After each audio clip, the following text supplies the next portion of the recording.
While I'm very excited to show you the new knife, there's something else I also wanted to show you. It's probably not as exciting as the knife, but to me it's a big deal, and that's the packaging.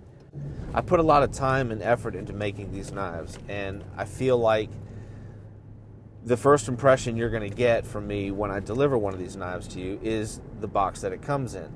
So throwing it into a cardboard box with some packing peanuts just doesn't appeal to me, and I've been trying to figure out the right way to present them to the clients that buy them. You know, a lot of effort, a lot of work goes into it. A lot of thought should go into the way it's delivered as well. At least that's the way I look at it. So long story short, a friend of mine heard about my dilemma. He's a carpenter. He put together a very simple, basic presentation box, which is exactly what I was looking for. I didn't want to go over the top with, you know, all these different design options and features. I just wanted something subtle but classy, and I think he hit it right out of the park. So without further ado, let me go ahead and show you what I've got. And here it is, guys. Really nice, really classic, really simple presentation box. The top slides open right here, revealing everything that the client's going to receive when he gets this in the mail. Right off the bat, a bumper sticker. Everybody that buys one of my products gets a bumper sticker. And next up we have the certificate. This authenticates the type of knife that you're buying, the specs, a simple thank you for your purchase, as well as some other bits of information. I'm not going to read it to you. If you want to know what it says, you are more than welcome to buy one of my products, and I'll get you your very own little certificate. Once that's removed, we get down to the goods. Here it is, the knife, the Celtic Bushcrafter. It's resting on a bed of shredded birch bark, so the guy gets a little bit of tinder to go with his knife when he gets it in the mail.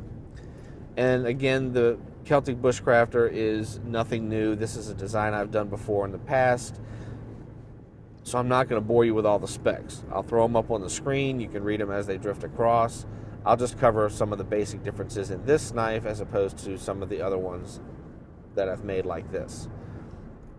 First and foremost is the lanyard hole. The client wanted to add a lanyard hole to this knife. I wasn't really thinking about adding a lanyard hole to this design. However, now that I look at it, it's not bad. I like it. I don't know that I'm going to modify all my designs going forward, unless, of course, the customer requests to add or exclude it. Then at that point, I'll honor their request. The other thing that I did different on this knife is I left the forged finish on here, and that is forge, not forged with a D. These are not, let me be clear, these are not hand-forged knives. I am practicing and working. I would like to start offering hand-forged knives, but I'm just not ready to start producing those to sell just yet. When I say forge, I mean exactly that. I heat treat my knives with the forge I have. And when it's done, when it comes out, after the whole heat treating process is complete, this is the type of finish that you end up with. Well, actually not like this. It looks pretty grimy. What I have to do is clean it off and polish it up. But that's essentially all I did, was clean it off, knock the scales back, get it looking somewhat pretty, and then polish it up right from there. I like this finish. I think it really lends itself to that rustic look that I'm going for when I made the Celtic Bushcrafter.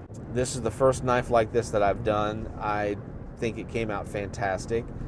Some of the concerns that I had, and the client as well, were in this type of finish, would you still be able to strike a ferro rod? So what I did to ensure that it would still work is when I went in and polished off the blade and got that looking nice and shiny and sharp, I went ahead and sharpened the spine as well.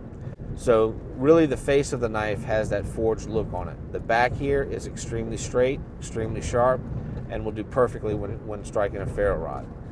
Also, as I just mentioned, the edge right here, that's been polished and cleaned, so you have a nice, clean, sharp edge to work with. And believe me, guys, it is shaven sharp. Aside from those small modifications, there's not a whole lot different from this Celtic Bushcrafter than there have been for others. There's a couple of other versions of this knife that I've done, and I'll go ahead and put those links in the description below if you feel like checking it out. But I want to know what you think about the presentation box. I wanted to keep it simple, subtle. I want the knife to speak for itself, but at the same time, when the client receives his package in the mail, I want him to know right from the get-go that he's receiving a quality item from somebody who prides himself in the work that he produces. So tell me, is it not enough? Is it too much? What are your thoughts? Well, that's about it, guys. I hope you enjoyed the video. Thanks for taking the time to check out some of my new stuff, and I hope you leave your thoughts down below. Please don't forget to like, subscribe, and connect. Links will be on the description below or at the end of the video. Have a good day, and I'll see you in the woods.